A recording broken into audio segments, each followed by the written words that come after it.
What's going on there, YouTube? And welcome to Fresh Comic Stories. Now, guys, this is the channel where we basically sit down and cover different kinds of comic book stories. Now, guys, about this time last year, we were covering the reading order of the classic X-Men storyline, starting from Giant Size X-Men and up. Well, guys, we stopped after covering the first appearance of the Shadow King. But today, guys, we are going to jump back into that reading order and we're going to pick up with Uncanny X-Men number 118 and number 119. In this storyline right here, we watch the X-Men basically save Japan. Now, guys, I do hope you enjoyed this video, and if you do, please hit that like button down below and also subscribe for more comic book stories in the near future. To begin today's storyline, we pick up with the new X-Men arriving to Japan. Now remember, the X-Men just left the Savage Land, but the boat they were picked up on was heading to Japan, which works out for the X-Men because in Japan, they have a friend there, which is Sunfire. Because right now they are trying to get home after fighting against Magneto back in Uncanny X-Men number 113 and 114. Also, the X-Men have another goal, which is to inform Charles Xavier that Jean Grey and Beast are dead. Now, those characters are really not dead. They are still alive, but the new X-Men have no idea they are alive. Same for Jean Grey and Beast as well. After the battle with Magneto, they thought the new X-Men were dead and went home and told Charles Xavier the new X-Men are dead. But again, just like the new X-Men, they don't know they are still alive as well.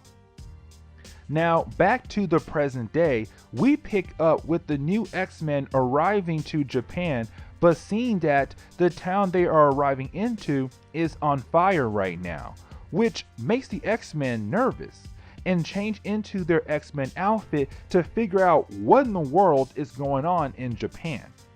And so after the X-Men walk around the town trying to find some forms of clues, at first they don't find anything at all that really tells them what happened, until Wolverine finds a newspaper on the ground and finds out there have been multiple earthquakes. The problem is these earthquakes seem to be unnatural, meaning that someone is making these earthquakes. Also, real quick side note, this is the first time we come to find out that Wolverine can read and speak Japanese, which is us learning a little bit about him here. Also, to throw out a one quick page setting, Charles Xavier leaves with Lilandra to go back to her home in space, which is the Shire Empire. And yes, I know I butchered that, please forgive me. But he leaves with her because he believes the X-Men are dead, and he feels like he no longer has a purpose on Earth anymore. We then jump back over to the X-Men arriving to the home of Sunfire, but see that there are a bunch of guards around the place. Of course, the X-Men are trying to get into contact with Sunfire, but they know they are going to have to fight against the guards around the place, which of course they do fight the guards, but end up being greeted by Sunfire himself. Now, Sunfire is angry for the X-Men attacking his home, but before he is able to attack him, he is stopped by Misty Knight and Colleen Wing. Now, this is not the first time seeing Misty Knight in the X-Men comics, because she was the roommate of Jean Grey, but Colleen Wing, we have not discussed much about her. If you have watched the Iron Fist Netflix show, well, you know a little bit about her. But at this point in Marvel Comics, she was a partner with Misty Knight, and they called themselves the Daughters of the Dragon, which they would go around to fight different supervillains and handle certain problems. But she was trained by her grandfather on how to be a samurai, and that is where she was taught her fighting skills.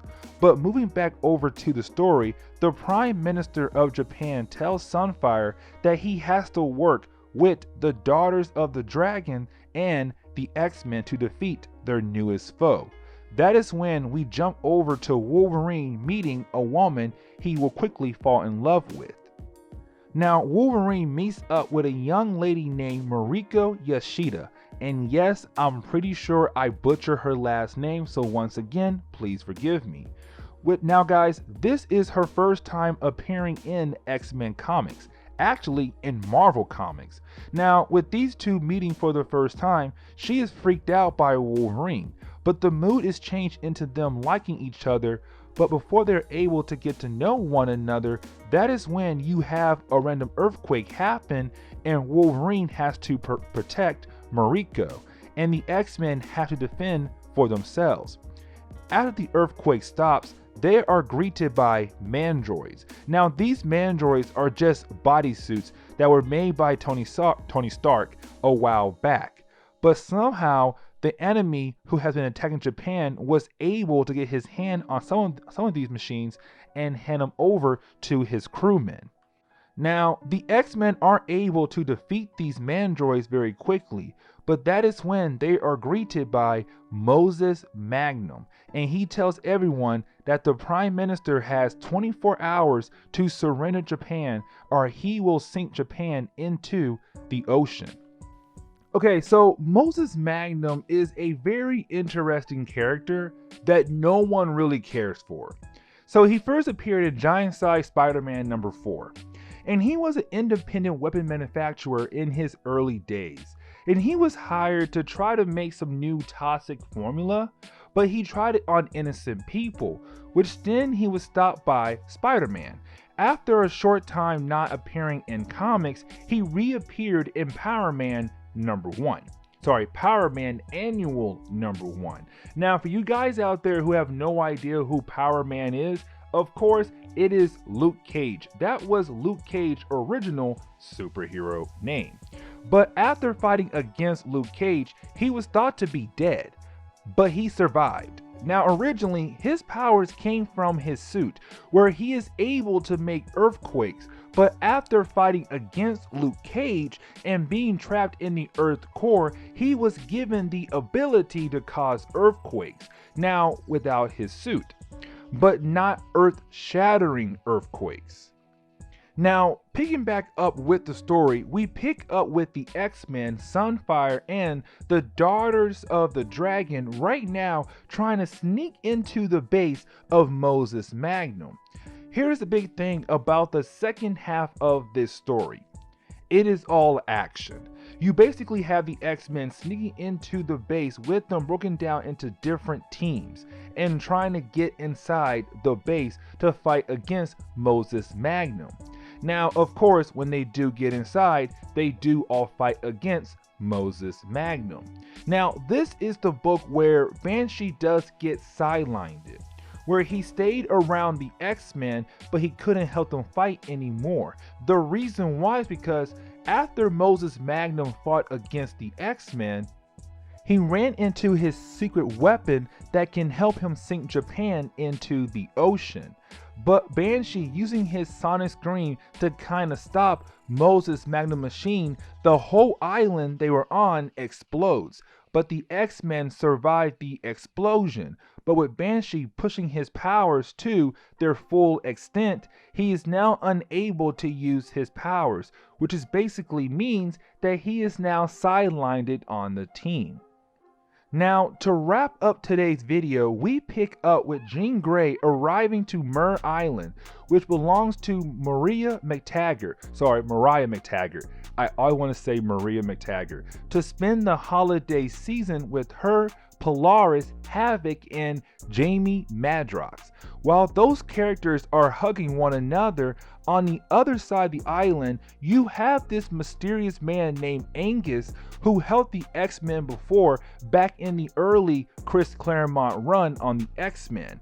But the thing is, after helping the X-Men out, his boat was destroyed. And since his boat was destroyed, he hated the X-Men ever since. And so ever since then, he has been planning to get his revenge against the X-Men.